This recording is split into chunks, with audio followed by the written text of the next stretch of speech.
$1 billion or 1 billion friends? Which would you take? Money is useless until it is used. You don't need money, you need people. People have the next money you want. Money is useless until it is used. I did not know this. I thought money was valuable. I was taught that money was security. That's why I started a retirement account. I had a retirement account when I was 28 years old. I invested money in a 401k. That's the terminology, as you know. I can get this money when I'm 65 or something. Every year I put that money in that retirement account because I was taught that money was security. Money has never made me more secure. I end up forgetting it's even over there. I go years without remembering, oh, I got that money over there. You know, I wasn't even thinking about it. I don't know what it's invested in. Put it in mutual funds. I don't know what the mutual funds are.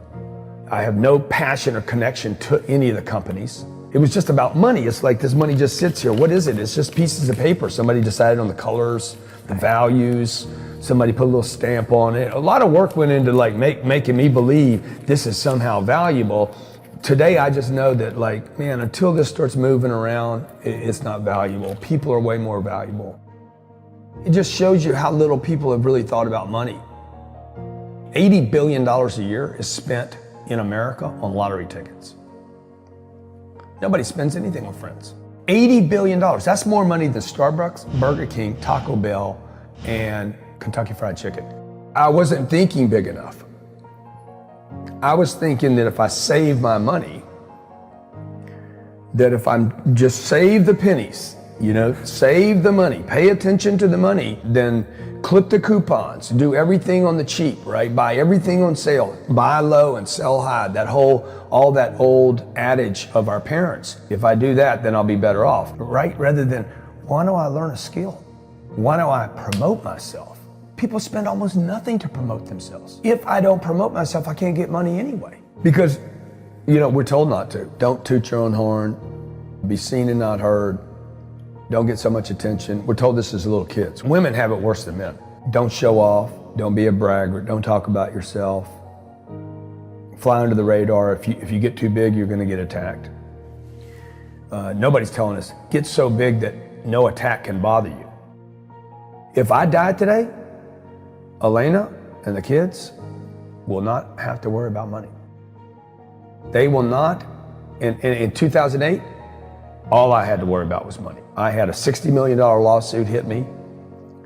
I thought Lehman was enough. The one industry that I was a star in got cut in half. Diamonds are made from pressure and wake-up calls.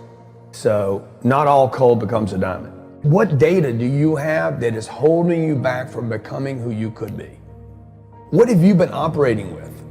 What calculations have you been doing that's getting you the wrong answer? I'm not stupid and I'm not lazy, but I must have had a calculation, you know, that allowed me to come up with the wrong answer. So I started looking at what my entries were. And my entries were, hey, don't get too much attention, you know? And then I was like, oh man, who's getting it? Who's doing well? Barclays is doing well, Goldman's doing well, Warren's doing well. Warren's on TV every day. I'm like, dude, I need to be on TV. You shouldn't put money in a house, you should put money in your brand. You should put money in the marketing. You should promote yourself, not put money in where you and the kids live. Because it's dead money. I mean, a house can't make you money. A house does not make you money. The only reason people think a house makes some money is they're comparing it to if I rent, that costs me money. But if you need to go to a hospital, you don't buy the hospital. You rent a bed to get out of there as fast as you can. If you go on a trip, you go to America and you want to go to Disneyland, you don't buy the hotel, you rent a room. And nobody thinks poorly of that. They're like, yeah, I'm gonna go there, use the place and get out. That's what you should be doing with your living. Find a place where you can rent. Pay rent monthly. Don't own the house. And take all the money that you would have put in that house purchase, down payment, extra money, fixing it up, use all that money to improve your business and yourself so that you can get more money. So I see so many people here like, I'm gonna invest 300,000 pounds in a house to hopefully make $30,000, 30,000 pounds. I'm gonna buy it for 300, maybe I'll sell it for 600,000. I'll double my money. Fixed in one place, by the way, where no money comes to you. Money does not go to homes. Warren Buffett and Bill Gates do not talk about the home they live in. They talk about the places they're going to. They go meet money. They go meet wealth. They go meet connections. Banks are great promoters. They print money. Banks are capitalists. They're not entrepreneurs. There is no product to sell. What happens with the banker is the banker's like, hey, we have all this money. We need to get the money to people. And they'll pay us to let them have money. Everybody deserves a place to live. And another guy's having another sip and he's like, no, it's a dream. This is the dream. In America, it's the American dream. Everyone deserves a place to live.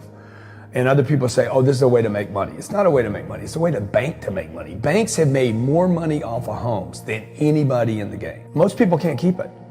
Almost everybody can get it. Most people cannot keep it, and almost no one can multiply it. So the game is, how do I get it? How do I keep it? How do I fortify it? How do I support it? And there's a lot about how do you keep making this thing bigger and bigger and protecting it. Again, a lot of people can get it, but can you keep it?